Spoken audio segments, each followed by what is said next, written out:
Welcome to the Prepped and Polished podcast, the podcast that empowers you to take control of your education. Featuring weekly interviews with influencers in the world of education, as well as tutoring tips, lessons, and updates. And now, here's your host, Alexis Avila.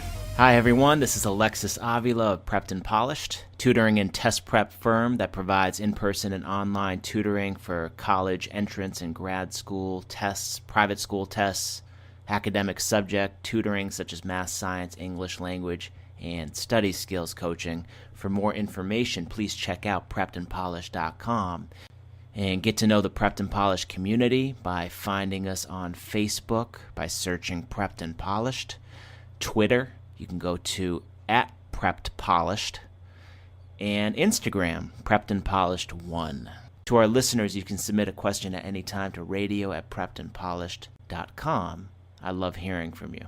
Our interview series starts right now with episode 50 with college expert for students with learning challenges, Linda Katz. And I welcome you to the Prepped and Polished podcast, where we interview amazing and inspiring guests in the world of education, as well as offer tutoring and test prep tip episodes, lessons, updates, as well as our Celebs Giving Back series, which focuses on celebrities who give back to the world in a positive way. Joining our show today is Linda Katz. Linda Katz is the founder and principal of Right Fit College Coaching, a Hopkinton, Massachusetts educational consulting firm that helps high school students prepare for and find the right fit for college. Linda specializes in helping students with learning differences, ADHD. Linda has spent the past 30 years working with children and teens, having worked as both a licensed occupational therapist and peer mediation trainer in schools. Linda has a Bachelor's of Health Science degree from the University of Florida and has completed a certificate program in independent educational consulting from the University of California. She serves on Hopkinton's High School Council and is a member of two national educational consulting associations. On this episode, Linda talks about some of the various learning disabilities she works with, how she's able to guide this population of students through the college application process, and even shares some valuable college application resources for students with learning challenges. Hi, Linda. Thanks for coming on the Prepped and Polished podcast. How are you today? I'm doing great, Alexis. Thanks for having me. Can you focus on a couple of pivotal moments that brings you to us today as an expert for preparing students with learning challenges for the college application process? Sure. My background is that I was an occupational therapist for about 20 years and work with young adults in many different capacities, both some students with learning differences, with kids on the spectrum, with sensory disorders, with substance abuse, all kinds of areas where students were challenged. And so that led me to also, I was trained as a mediator and spent about 10 years also working with students in high school, learning to be peer mediators. And that's when it really hit home that I did enjoy very much working with the high school age students. And then started getting into the college years of my own children, and kind of it all came together, and I did a certificate program with University of California on college counseling and put all my background together and have been working as a independent educational consultant for the last 5 years, and specifically helping high school students find the right fit for college, and I do specialize in working with kids with learning differences. Awesome, thank you.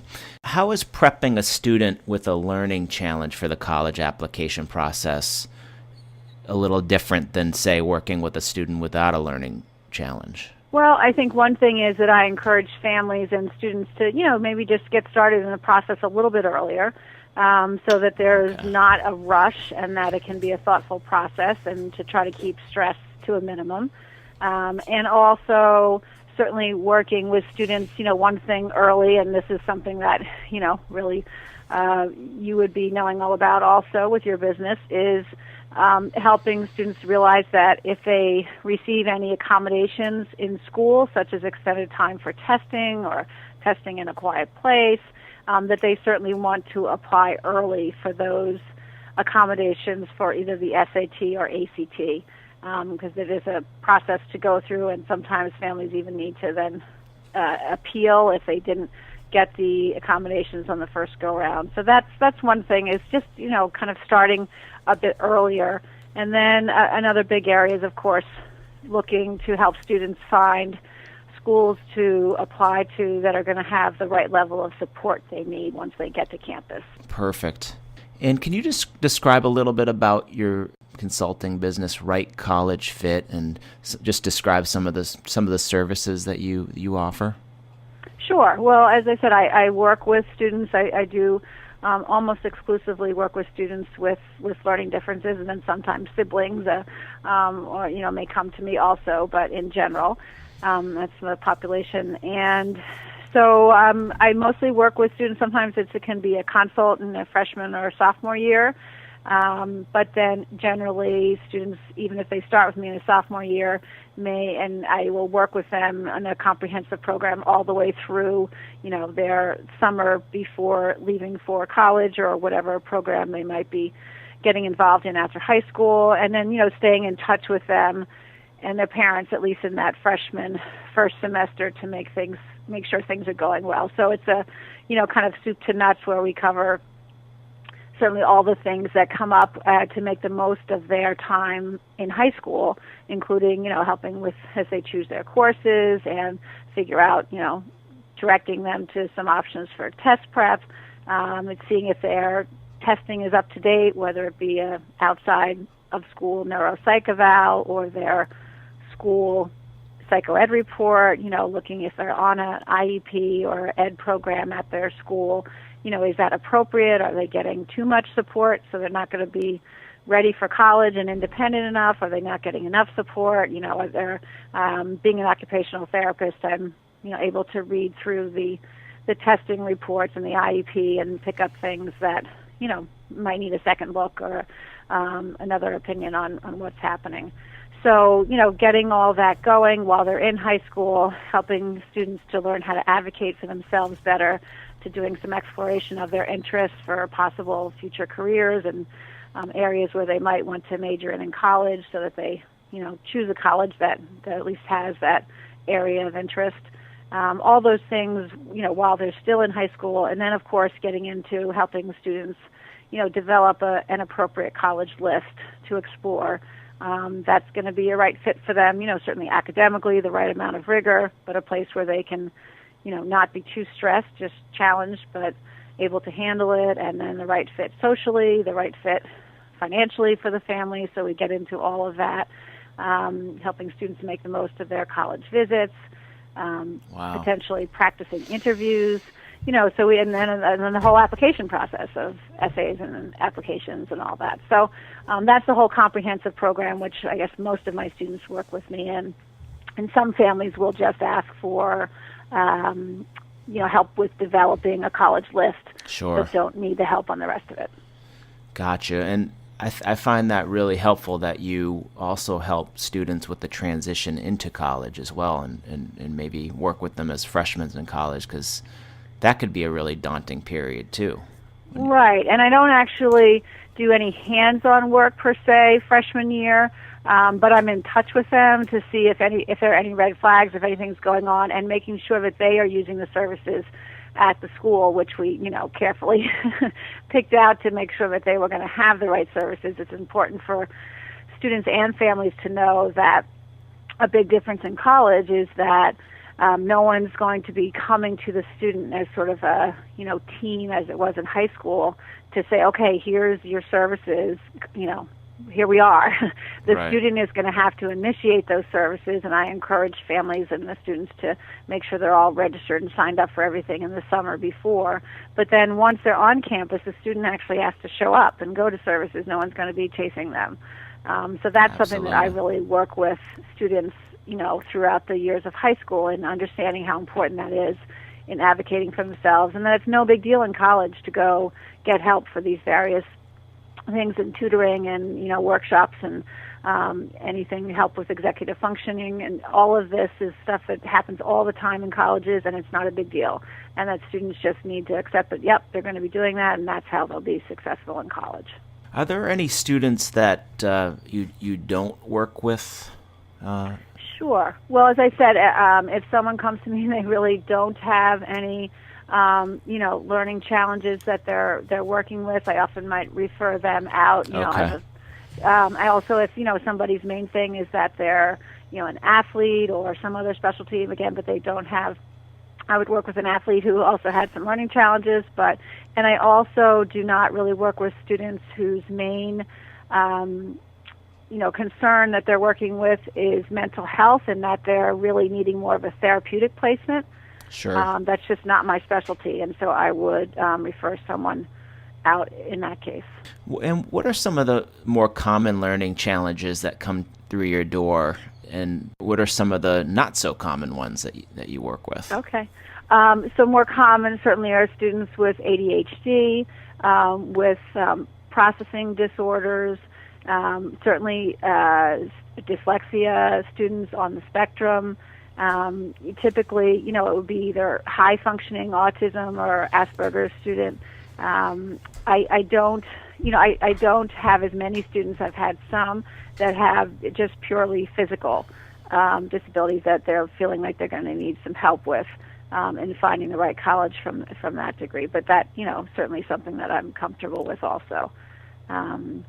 So that, for the most part, a lot of both language-based and then, also nonverbal learning disabilities. And, and sometimes it's, along with these, there certainly are many students who have some degree of depression or anxiety that go along with all this. And it's just more that it's, they're functional and they're feeling like they'll be able to move on and live independently, either go to a college setting, or I have some students that we're not sure if they're not sure if college is going to be the right thing, and I help them explore that, and where they may end up, deciding on either doing a gap year to do some internships or some exploring or some work. And in that case, we still encourage the student to go through the college process, application process, and be accepted somewhere and decide on a college and then defer for a year to do the gap year. And there are other students who it makes more sense and they're going to end up doing some sort of certificate program or, figuring out about going right to work or maybe community college. Or, not everyone, it's going to make sense for everyone to go to a 4-year college. Are there any things that you've learned recently with your recent work and experience in the field that maybe you didn't know when you first got into it? Oh, I'm sure there are lots of things. I know that's a tough one, but, let's see. It sounds like there's a lot of options today for students. Oh, definitely. There are a lot of options for, as I said, not everyone really needs to or is it appropriate for to go to a 4-year college. And, there can be even some associate's degrees that are quite, I was helping students research, like let's say even a occupational therapy assistant, which is a 2-year degree. And students come out, and if you're just looking at salary alone, it can be in the $50,000 to $60,000 range, which can be a lot more than some 4-year degrees where students are coming out to. So there's a lot of options out there for students, and I think it does make sense to just keep an open mind about what does make sense. And I guess I one thing that comes up a lot is that parents will have a preconceived notion of certain schools and that they sort of had envisioned for their student, and forgetting how much I'd have to remind people that schools are not the same as they were 20 or 25 years ago. And so places that they think of, whether it be a UMass or a Northeastern or even Tufts, that the parents think they know sort of what academic level that was and that they think their child would be very appropriate there. It's not really the case anymore. Schools have changed a lot. Many schools have gotten a lot more academically selective.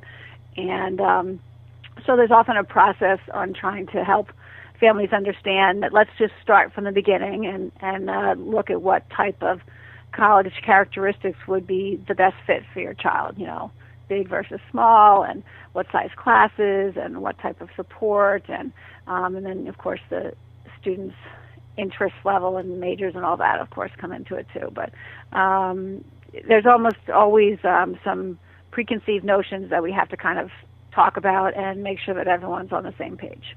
Wow, that's really helpful. What's the most rewarding part of your work?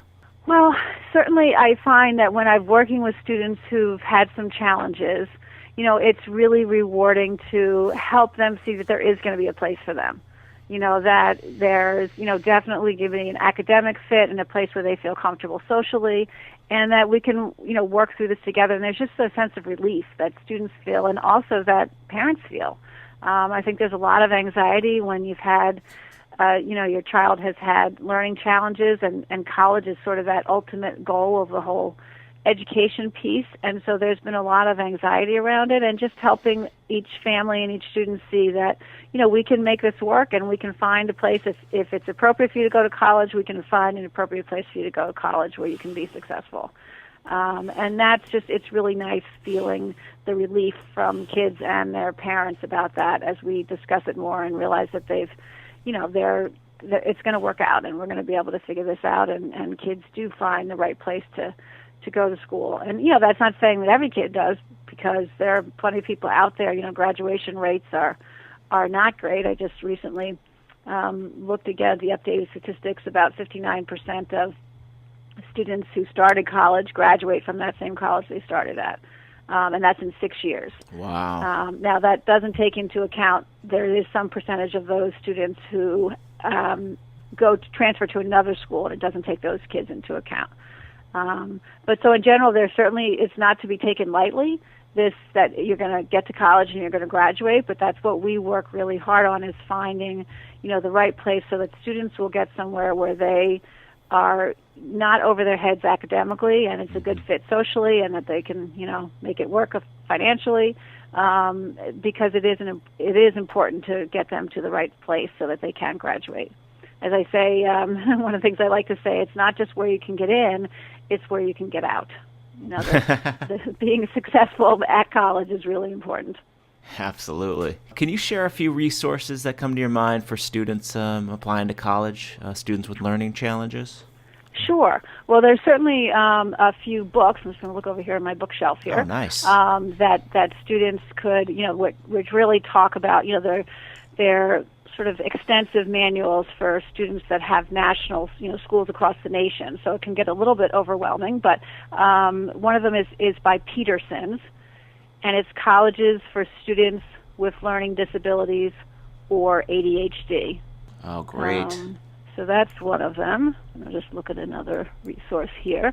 And certainly, students should go ahead and use the different sites for college searches. There's so much you can do online today that, is really wonderful. So there's various search sites, such as, if students use Naviance at their public schools or at their schools in general, there's a search site on Naviance. There's also one through College Board called Big Future is their search site. Oh, great. And then the government has one called College Navigator. So those are all really good search sites, and I have one more book I can mention too. So this one's an actual physical book called K&W Guide to Colleges for Students with Learning Disabilities or ADHD. Oh, thanks. Yeah. Great. So those are all, that would keep everybody busy for a while. What's the best way to get in touch with you?